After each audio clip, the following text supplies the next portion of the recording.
just a pointer that would we be short on time, or like on the time part? If we are actually shooting a little overshooting the time, so if you can conclude early, that would be appreciated. Okay, so accordingly, okay. Thank you. So let me start by introducing you to the topic. So the topic is text generation using GPT-2. Now imagine data augmentation, or like generating new data points for a tabular data set is is so easy, right? But in the same case, generating text might not be that easy. The task becomes even tougher when you have to also go ahead and maintain context, right? Because there might be long-term dependencies which even memory networks might not be able to handle, right?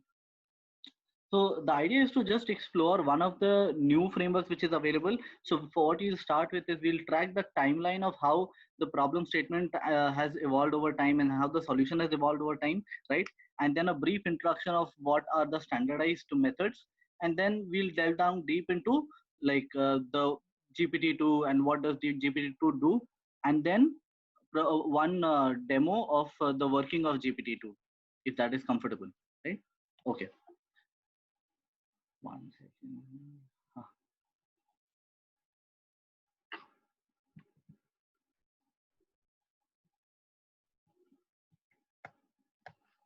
Okay. So for the evolution of the language generation task, one of the earlier methods used were the hidden Markov models, which could, so again, hidden Markov models have Markovian property, and then they track dependency based on your last step, and then go ahead and generate on the next step, right? Then from the hidden Markov model, the evolution took to an RNN based approach.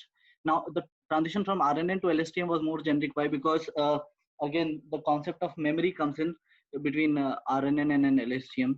From LSTM to transformer was something which was more significant. Why? Because there was a paper, Attention is All You Need, in 2017 that came out, and that sort of changed a lot of perceptions around usage of LSTMs and traditional RNN based encoder decoder networks. Why? Because they had few issues in terms of parallelization, and also in terms of usage, long-term dependencies, right? So encoder decoder networks with attention, right, which would not typically use RNNs, then started gaining fame, right? uh, from the traditional transformer, so I'll just give you a brief idea what a transformer is. So transformer is a stack of encoder blocks and decoder blocks, right? We'll also see the structure of a transformer. From transformer, the one of the earlier releases was the GPT. So in GPT, the idea is, so GPT, whenever we hear GPT, it is mostly split into two parts. One is generative pre-training, which is your unsupervised training, and then it is supervised fine-tuning, right? So generative pre-training and supervised fine-tuning. So OpenAI came up with this GPT architecture, right? Which was earlier trained on books dataset. Then came BERT. BERT, again, one of the changes from GPT to BERT is that BERT uses an encoder-based block, whereas GPT uses a decoder-based block. One of the major differences between, now you would say that what would be the differences between? So just to highlight that BERT using an encoder based block, so the attention mechanism is different. What it is, we can see further in the slides, right? Okay, again, why transformers? So RNNs had different advantages because of long-term dependencies were not captured, and then variable length sequences were not captured, right? So then the generic idea became to, if okay, RNN captures sequence, right, and sequence-based relations, then, but it does not have parallelization, right? Then can we use CNN? Because CNN is like, again, very easy to parallelize, and the dependencies are also local. But the CNN also has some issues. So the idea was to then move out to transformer. This is how people transition from, say, an RNN based objective to then a CNN based objective, and then a transformer based objective. One of the highlights of using a transformer was the use of attention mechanism. So there are different types of attention mechanisms which are used. So if I could give an intuition of an attention mechanism, so uh, think that think of it as you are focusing on predicting the next word only based on uh, the sequence of words that you have previously seen, right? uh, One of the changes here would be self attention at times also has a peak on the right, that would be more forward looking, right? So there are other changes to self attention based mechanisms, right? Okay. So this is a brief overview of why transformers. Okay, now we had transformers. Then how did transformers evolve? So there are different types of architectures which are considered for text generation. So GPT-2, as we mentioned, has a decoder-based architecture. BERT instead has an encoder-based architecture, whereas a transformer XL has a recurrent decoder-based architecture. This is just to give you a brief overview of what these architectures look like. Again, uh, I know this is pretty early in the stage, even before we started dealing with GPT-2, but it is important to realize that the model dimensionality that GPT-2 caters to is across multiple parameters. It goes to a point that there are almost a billion parameters in the larger models. So the focus of this demonstration would be mostly around GPT-2 small, which is the first one on your first one in the slide. Okay.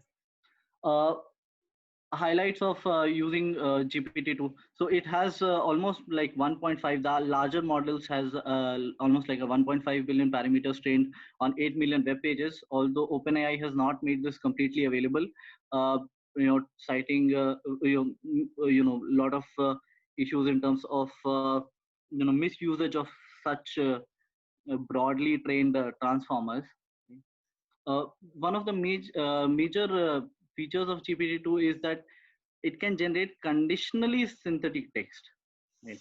So conditionally, so it has the ability to capture long-term dependencies along with context.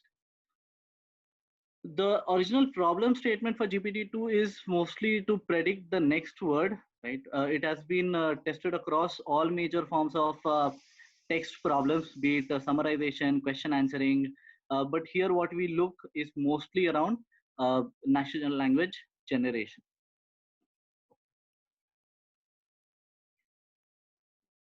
So what is a transformer? So transformer proposes to encode each position by applying an attention mechanism. Right? Attention mechanism, as we already know, is in terms of focus. So it extracts the meaning of the word with respect to what has been previously relevant in the sequence of text. Okay. One second. So we look at the blocks of a transformer. So there are two blocks in a transformer. One is an encoder block, the other is a decoder block. As you can see here on the right, the encoder block has a self-attention mechanism, right? Whereas the decoder block has a masked self-attention mechanism, which is one of the major distinguishings between the encoder and the decoder block. For the self-attention mechanism, we can see the example on the left, wherein self-attention has this unique, so from a layman perspective, I can say that it has this unique thing that it can peek towards the right. So it is forward looking. So it can always see the next word. Right? Why to use a decoder based rather than an encoder based network is more related to that the max sequence is fixed within a encoder based network, whereas which so it can cater well to if the tokens are lesser than the max sequence size, right? By padding. For decoder based networks, that is not the case. Also, for self-attention, as you can see that it is having a forward-looking part. So for mass self-attention, there would be no forward-looking. So for example, the words you could see highlighted in red, so those words would not be visible if using masked self-attention.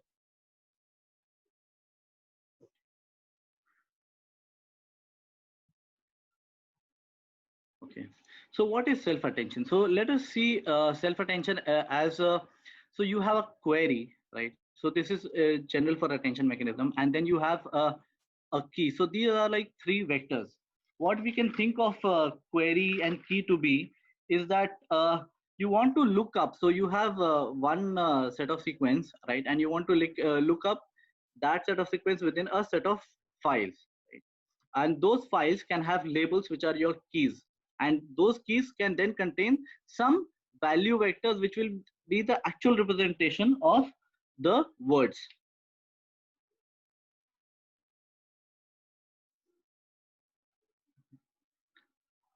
So how does self-attention work? So for each input token, it creates a query vector, a value vector, and a weight vector.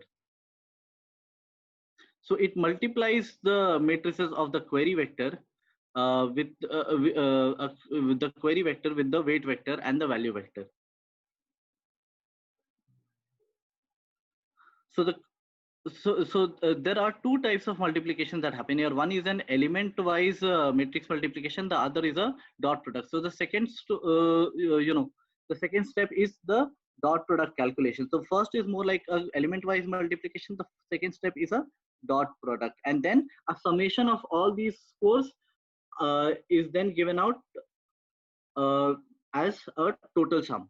One of the key differences to highlight here is that you could see so for self-attention, right, the words which are there in the feature side, right, would be visible, whereas in mass self-attention, words like must, post robot must, and then obey and orders, right, so those are not visible, whereas in mass self-attention those are not visible, whereas in self-attention they would be visible.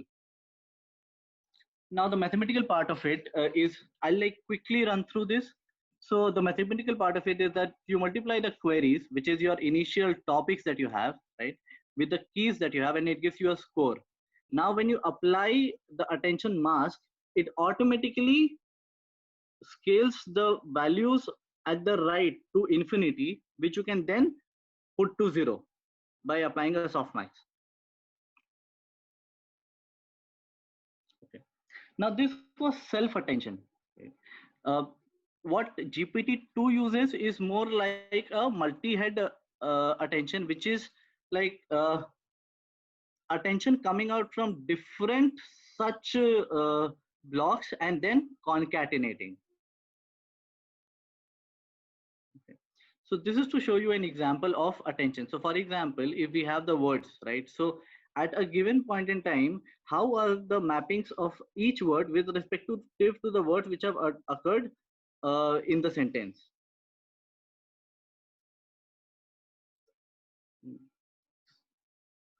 Okay. Next, moving on to GPT-2. So GPT-2 again has one of the two pillars of GPT is generative pre-training. So the idea of generative pre-training is that labeling is a very tough task for textual problems, right? And most of the raw text that we consume will be unlabeled. So the intuition behind such models was to that if we have raw text, can we do classification and other tasks in an unsupervised manner, right? So unsupervised decoder blocks, the generative pre-training part typically is for regularization and finding a good initialization point. So the initialization, either you can have random initializations, or but this mostly comes to like finding good initialization points, and also ensuring that there is regularization within those networks so that it is more generalized.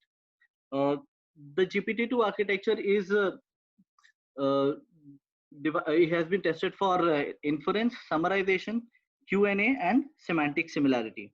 The second step of GPT-2 is supervised fine-tuning, wherein for all these tasks, so this is a multitask learner scenario. So for all these tasks, although the core framework is same, right? There is some operation that happens, and the similar framework can be used across for all these tasks. Important to highlight that GPT-2 is currently state of the art on 7 of 8 modeling data sets which are there. So we'll also show you the results on different data sets that GPT-2 had. One second. Okay. So for example, for Vinograd, so this is to build an intuition of why GPT-2, right? Okay, we've used with GPT-2, but we could have used anything else, right? Why GPT-2? So on most data sets, again, the source is OpenAI. So OpenAI has published this in one of their papers for where they've declared GPT-2 that the accuracy with respect to the previous record has been much higher. Typically, when you see for children books, common nouns, right? It is 93% compared to what was 85.7% earlier. Similarly, another metric that is typically used for benchmarking is bits per character. So the bits per character is 0.93 with respect to the previous record, which was 0.99. Okay. Now, with this being done, now the decoder block is available, and then we've got the token embeddings. The token embeddings are then matched with the positional encoding of the vectors. So what would be, so the same concept of positional encoding comes in other architectures as well. So what it does is that positional encoding gives you a reference of all of what words are occurring in where in the sequence. So if, for example, if there are like 10 words, and again,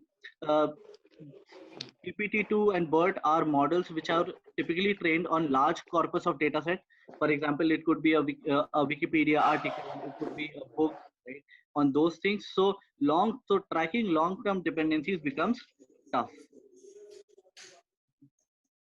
I wanted to cover this theory part, but I'm not sure if I should be covering this, or we can directly move to the code part, wherein what we are doing is that we are so this is the mathematical formulation of generative pre-training, and then an indicative idea of how the fine-tuning strategy works. So you could see that across tasks, be it classification, entailment, similarity, or multiple choice, right? The architecture is similar, only that it is then getting added with a linear layer, right? And then a softmax, for example, between multiple choice, then a softmax setting is applied. So this is it from the presentation, right? Then we can move to the code. So one of the use cases for capturing one of the use cases for natural language generation could be you have to write queries, say SQL queries, right? So instead of having to write SQL queries, can you automatically go ahead and generate queries, right? Supposingly, if you have to monitor call center activities, can you go ahead and write or can you automatically go ahead and generate conversations? Can you automatically go ahead and generate blogs? Can you automatically go ahead and generate lyrics? So one such problem that we are looking into is lyrics generation. So lyrics as a problem itself has a couple of things there. So there are verses in a lyrics, right? And then there has to be so it cannot be very long, right? And then there has to be a synchronization between the verses of the lyrics, right? So which is important, right? So the first demonstration would be around the usage of a pre-trained model, which is GPT-2 Simple for lyrics generation, right? And the second would be how can we, so we've seen that there is multi-head attention, right? And we have seen that these embeddings are there. Can we also go ahead and visualize this so as to know that what is happening on the inside, right? So for lyrics generation, we are using a song data set which is available, right? And then we are downloading models of different sizes which are available within the GPT-2 framework. Right? So here,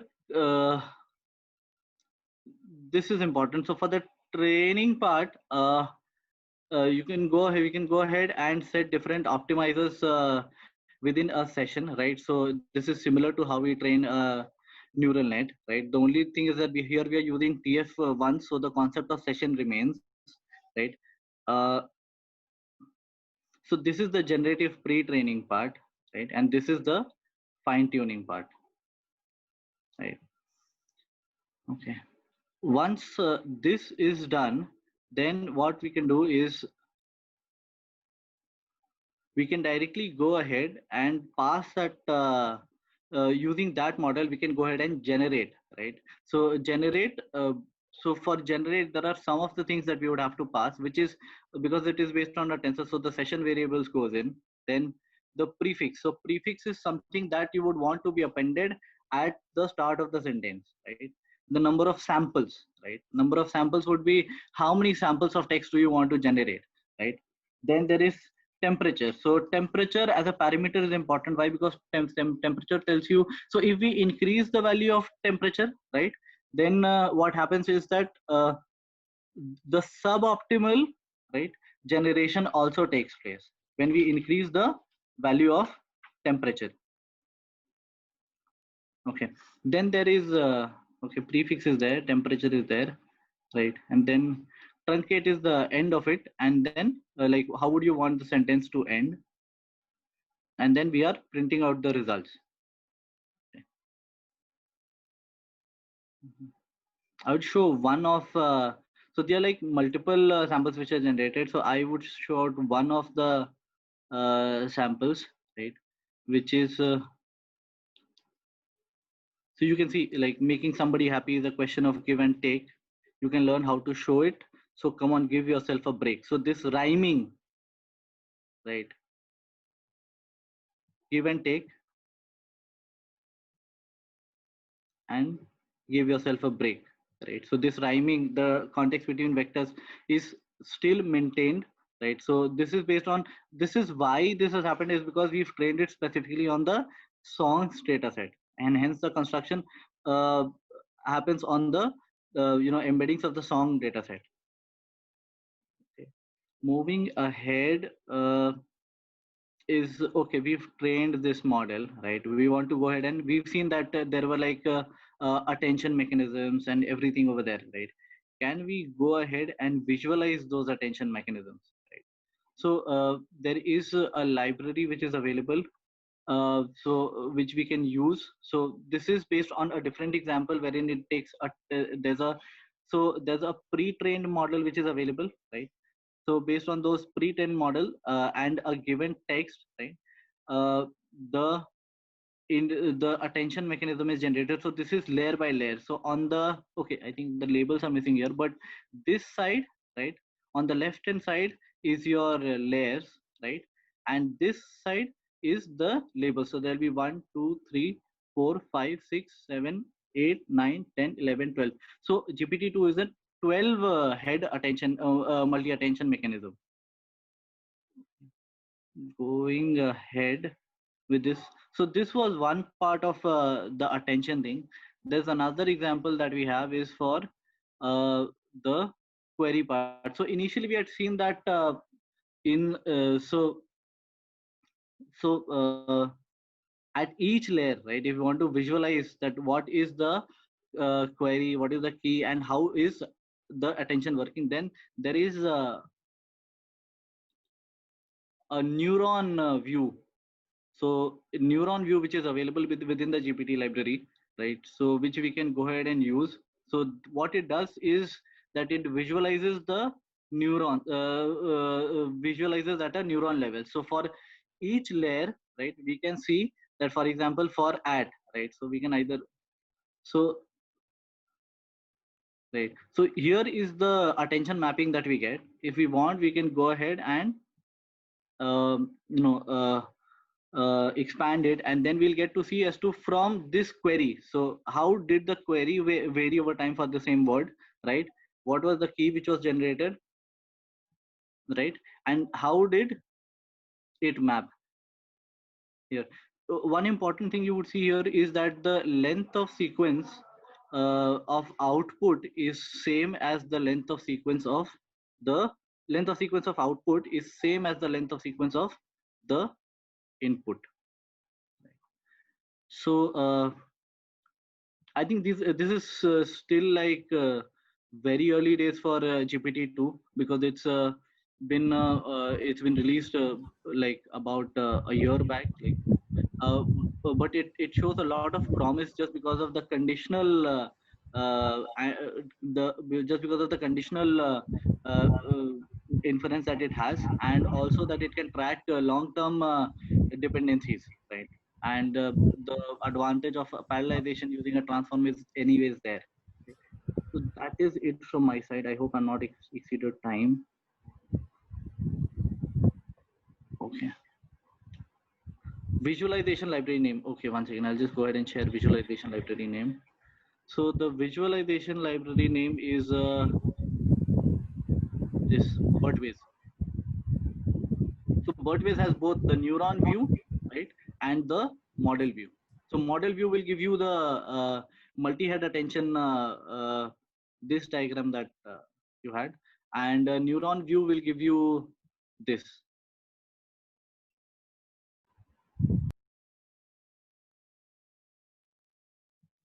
Okay. Any questions? So I think I am done here. Any questions on these? Thank you, Anurag. I'll stop the recording here and please go ahead with the questions.